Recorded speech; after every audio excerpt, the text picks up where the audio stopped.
10th class में हिंदी में जो हमें किताब पढ़ना है, किताब का नाम क्या है बाबू? गोधूली भाग 2।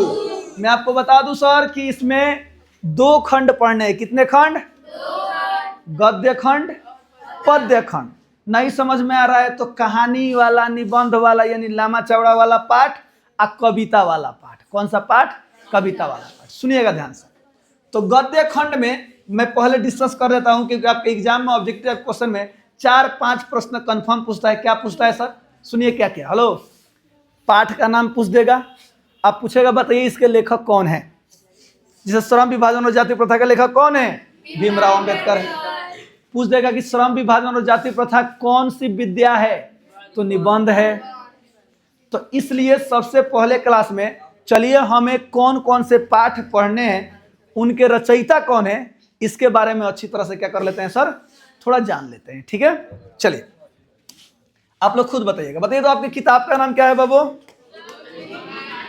गोधूली भाग 2। ठीक है सर। गद्य खंड है और पद्य खंड है। सुनिएगा, गद्य खंड में टोटल 12 को पाठ पढ़ना है और पद्य खंड में यानी काव्य खंड में भी टोटल 12 को पाठ पढ़ना है। इतना ही नहीं, एगो वर्णिका भाग 2 भी है जिसमें पूरा कहानियां हैं, खाली कहानियां पढ़ना है। 5 गो पाठ उसमें पढ़ना है। कब पढ़ना है? 5 गो। चलिए तो आज का होमवर्क सुन लीजिए। क्या है सर? सबसे फर्स्ट पेज पे ही, हेलो, हिंदी के कॉपी के सबसे फर्स्ट पेज पर ही पूरे पाठ का नाम, कौन सी विद्या है और लेखक का नाम होना चाहिए, जो कि आप यहाँ पे देख रहे हैं। मैं आपको अभी पढ़ा रहा हूं, बता रहा हूं। बताइए, श्रम, पहला पाठ कौन सा है? श्रम विभाजन और जाति प्रथा। श्रम विभाजन और जाति प्रथा क्या है? लेखक कौन है? भीमराव अंबेडकर। अगला बताइए, दूसरा पाठ का नाम 20 के दांत। 20 खोखवा बाई में खोखवा बाई। सुनिएगा, 20 के दांत कौन सा है? 20 के दांत। 20 का दांत क्या है? इसके रचयिता कौन है? नलिन बिलोचन शर्मा। भारत से हम क्या सीखे, ये क्या है? इसके रचयिता कौन है? कौन है? Max Muller. बहुत बढ़िया। नाखून क्यों बढ़ते हैं, ये क्या है? एक निबंध है। निबंध में कैसा निबंध है? ललित निबंध है। इसके रचयिता कौन है? हजारी प्रसाद द्विवेदी। अगला बताइए, नागरी लिपि। अगला चैप्टर का नाम क्या है? नागरी लिपि। ये भी क्या है? निबंध है, जिसके रचयिता कौन है? गुणाकर मूले। कौन है? गुणाकर मूले। हाइक बताइए कौन? अगला चैप्टर 6वां लेसन का नाम क्या है? बहादुर। बहादुर क्या है? कहानी है, जिसका रचयिता कौन है? इस बहादुर कहानी में आएगा एगो नेपाली लड़का। कौन लड़का? नेपाली, जिसको बहादुर हम साहब जी रुमाल बनेंगे स्काउट की तरह है। सुनिए, अब बताइए 7वां चैप्टर का नाम बताइए। परंपरा का मूल्यांकन क्या है? इसके रचयिता कौन है? रामविलास शर्मा। अगला बताइए 8वां लेसन। सुनिए, जीत जीत मैं निरखत हूं, ये एक साक्षात्कार है। साक्षात्कार का मतलब होता है इंटरव्यू। इंटरव्यू समझ में आता है ना? जब कोई पत्रकार जाकर के सामने, हाँ बोलिए क्या कहना चाहते हैं, तो इस सिचुएशन को साक्षात्कार कहते हैं। क्या कहते हैं? साक्षात्कार। जो कि किनका इंटरव्यू लिया गया है? पंडित बिरजू महाराज जी का। ठीक है सर। अगला देखिए, हाँ, पंडित बिरजू महाराज। अरे भाई, पंडित बिरजू महाराज कथक के दुनिया में बहुत महान जाने, समझ में आया? यहाँ बताइए, आविन्यो। आविन्यो क्या है?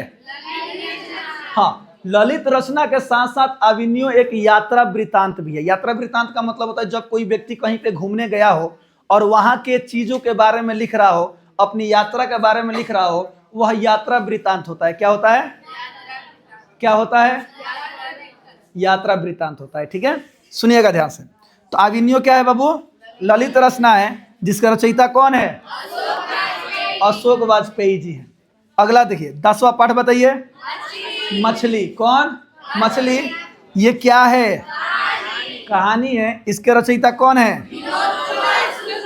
विनोद कुमार शुक्ल जी हैं। अगला बताइए 11वां लेसन। नौबत खाने में इबादत, ये एक व्यक्ति चित्र है। व्यक्ति चित्र का मतलब होता है किसी व्यक्ति विशेष के बारे में बताना, व्यक्ति चित्र कहलाता है। मैं आपको बता दूं सर कि नौबत खाने में जो इबादत है, यह हमारे भारत के प्रसिद्ध शहनाई वादक, भारत रत्न से सम्मानित बिस्मिल्लाह खां जी के बारे में हमारे ये यतीन्द्र मिश्र जी ने बताया है। ठीक है, तो बताइए तो नौबत खाने में इबादत क्या है, जिसके रचयिता कौन है? यतीन्द्र मिश्र। कौन है? यतीन्द्र मिश्र। आप बताइए नौबत खाने में इबादत में किन के बारे में बताया गया है? बिस्मिल्लाह खां। बिस्मिल्लाह खां क्या थे? प्रसिद्ध शहनाई वादक थे। क्या थे? शहनाई वादक थे। ओके, चलिए सबसे लास्ट वाला लेसन 12 लेसन कौन सा है? शिक्षा और संस्कृति, जो कि एक शिक्षा शास्त्र है। क्या है बाबू? शिक्षा शास्त्र है, जो कि किनके द्वारा लिखा गया है? महात्मा गांधी के द्वारा लिखा गया है, याद रखिएगा। ठीक है, चलिए हाँ, अब शुरू होता है कौन सा टॉपिक? काव्य खंड। कौन सा? काव्य खंड शुरू होता है, ध्यान से सुनिएगा सर। तो काव्य खंड का पहला लेसन कौन सा है? राम नाम बिनु बिरथे जगी जन्मा, जो नर दुख में दुख नहीं माने। ये क्या है? गुरु का पद है, जो किनके द्वारा लिखा गया है? क्वेश्चन पूछता है राम नाम बिनु बिरथे जगी जन्मा किनके द्वारा लिखा गया है? गुरु नानक जी के द्वारा लिखा गया है। अगला बताइए, प्रेम ऐनी श्री राधिका करिल के कुंजन ऊपर वारो, ये एक दोहा है, सोरठा या सवैया कह सकते हैं। ये किनके द्वारा लिखा गया है? रसखान के द्वारा। क्वेश्चन पूछता है प्रेम ऐनी श्री राधिका किनके द्वारा लिखा गया है? रसखान के द्वारा लिखा गया है। अगला बताइए, अति सुदो स्नेह को मारग है, इतना ही पूछता है। अति सुदो स्नेह को मारग है, ये क्या है? किनके द्वारा लिखा गया है? घनानंद जी के द्वारा लिखा गया है। ठीक है, अगला चौथा लेसन कौन सा है? स्वदेशी। स्वदेशी किनके द्वारा लिखा गया है? बद्री नारायण चौधरी, जिनको क्या कहा जाता है? मान जिनको जो प्रेम घन नाम से प्रसिद्ध हैं, याद रखिएगा। ठीक है सर, पांचवा लेसन का नाम बताइए। भारत माता। कौन सा? भारत माता ग्रामवासिनी किनका है? सुमित्रा नंदन पंत जी का है। छवा कविता कौन सा है? जनतंत्र का जन्म। छवा कविता कौन सा है? रचयिता कौन है? रामधारी सिंह दिनकर। अगला बताइए, सातवां लेसन हिरोशिमा। पता है सर, जापान में जहां पर परमाणु हथियार गिराया गया था, परमाणु बम, किनके इसका रचयिता कौन है? सच्चिदानंद हीरानंद वात्स्यायन अज्ञे।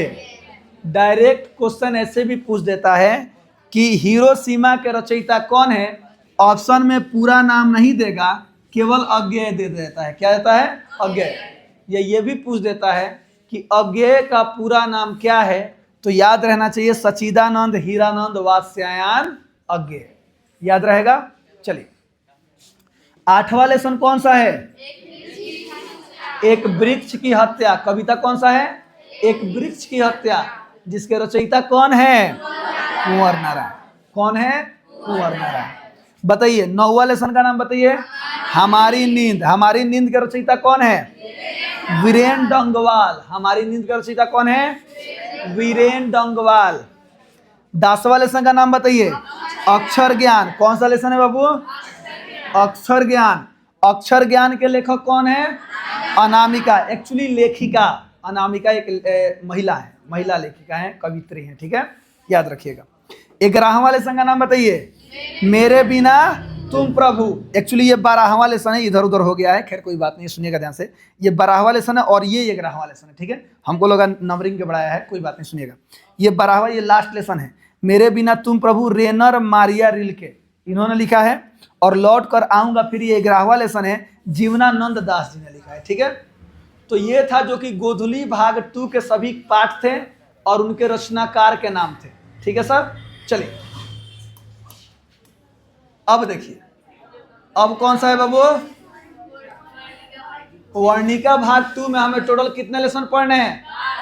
5 लेसन पढ़ने हैं। कितने लेसन पढ़ने हैं? 5 लेसन पढ़ने हैं। पांचों लेसन सुनिएगा सर, मैं पहले ही बता देता हूं, पहले लास्ट लाइन पढ़ ले, लास्ट लाइन पढ़ ले पहले ही। हिंदी के प्रतिवेशी, प्रतिवेशी का मतलब होता है पड़ोसी, प्रतिवेशी का मतलब पड़ोसी। सुनिएगा ध्यान से। भारतीय भाषाओं की कहानियों का संग्रह, इन कहानियों के केंद्र या मर्म स्थल में माँ की उपस्थिति है। यानी इन पांचों के पांचों कहानियां जो है इसमें माँ यानी कि माँ के ऊपर लिखी गई है। पांचों कहानियां में माँ देखने को मिलेंगी। कौन मिलेंगी? माँ। माँ कौन मिलेंगी? माँ। याद रखिएगा। प्रतिवेशी का मतलब क्या होता है? पड़ोसी। हमारी पड़ोसी भाषा क्या है सर? तो देखिए कौन कौन सी, कन्नड़, उड़िया, गुजराती, तमिल, राजस्थानी, इन सभी भाषाओं की कहानी है। इन सभी कहानियों को हिंदी में अनुवादित किया गया है। तो हिंदी में कौन कौन व्यक्ति अनुवादित किए हैं ये भी मैंने यहाँ पे लिख दिया है। ये भी क्वेश्चन एग्जाम में पूछा जाता है ऑब्जेक्टिव के रूप में। चलिए अब बताइए, पहला लेसन का नाम क्या है? दही वाली मंगम्मा, जो कि क्या है? कन्नड़ भाषा की कहानी है, जिसके कहानीकार कौन है? श्रीनिवास जी। और दही वाली मंगम्मा कहानी जो कि कन्नड़ भाषा का है, श्रीनिवास जी ने लिखा है। लेकिन हिंदी में हम जो पढ़ेंगे उसको किन्होंने अनुवादित किया है? V.R. नारायण ने किया है। किन्होंने किया है? V.R. नारायण ने किया है। याद रखिएगा, ठीक है। दूसरा कहानी का नाम है ढहते विश्वास। क्या है बाबू? ढहते विश्वास। ढहते विश्वास किस भाषा की कहानी है? उड़िया। किस भाषा की कहानी है? उड़िया। इसके रचयिता कौन है? सात कोड़ी होता। इसके हिंदी में अनुवादक कौन है? राजेंद्र प्रसाद मिश्र। कौन है? राजेंद्र प्रसाद मिश्र। याद रहेगा। तीसरा कहानी का नाम बताइए। माँ। कहानी का ही नाम क्या है? माँ, जो किस भाषा में है? गुजराती भाषा में है। इस पाठ के लेखक कौन है? कहानी का ईश्वर पेटलीकर। कौन है? ईश्वर पेटलीकर। और इसका हमारे हिंदी में अनुवाद किन्होंने किया है? गोपाल दास नागर। किन्होंने किया है? गोपाल दास नागर ने किया है। अगला बताइए। चौथा कहानी का नाम नगर। नगर किस भाषा की कहानी है? तमिल। इल्ले इल्ले सुनेगा। तमिल की कहानी है, जिसके रचयिता कौन है? सुजाता। लेकिन हिंदी में किन्होंने अनुवाद किया है? के.ए. जमुना ने किया है। याद रखिएगा, ठीक है। सबसे मैंने लास्ट में पांचवा कहानी का नाम बताइए। धरती कब तक घूमेगी। धरती कब तक घूमेगी, ये किस भाषा की कहानी है? राजस्थानी। जिसका रचयिता कौन है? सांवर दैया। कौन है? सांवर दैया। इसका अनुवादक कौन है? स्वयं कहानीकार सांवर दैया। यानी कि सांवर दैया जी ने ही इसको हिंदी में क्या कर दिया है? अनुवाद कर दिया है, ठीक है। तो इतने सारे पाठ हमें पूरे साल में पढ़ना है। इन्हीं पाठों से ऑब्जेक्टिव पूछा जाएगा और यहीं से क्या पूछा जाएगा? सब्जेक्टिव क्वेश्चन आंसर भी पूछा जाएगा। एक एक चीज आपका क्लियर हो जाएगा। याद रखिएगा, ठीक है सर। तो इस प्रकार से हम लोग जान गए कि हमें कौन कौन सा पाठ पढ़ना है, उसके रचयिता कौन है, पाठ है क्या, इनफैक्ट अगर जो वर्णिका भाग 2 का है वो किस भाषा की है और उसको हिंदी में अनुवाद किन्होंने किया है। हर एक चीज हम लोगों ने पढ़ लिया। चलिए, तो इसी के साथ आज का क्लास क्या करते हैं सर? खत्म करते हैं। ये क्या करना है? सबसे फर्स्ट पेज पर ही पूरा का पूरा लिख लेना है और अच्छी तरह से याद कर लेना है। एक्चुअली एक और बात सर, जब पाठ हम पढ़ते जाएंगे ना तो धीरे धीरे सारा ऑटोमेटिक क्या हो जाएगा? याद हो जाएगा, ठीक है। तो तब तक के लिए हंसते रहे, मुस्कुराते रहे, गाते रहे, हमेशा खुश रहिए। मिलते हैं अगले वीडियो में। तब तक के लिए जय हिंद।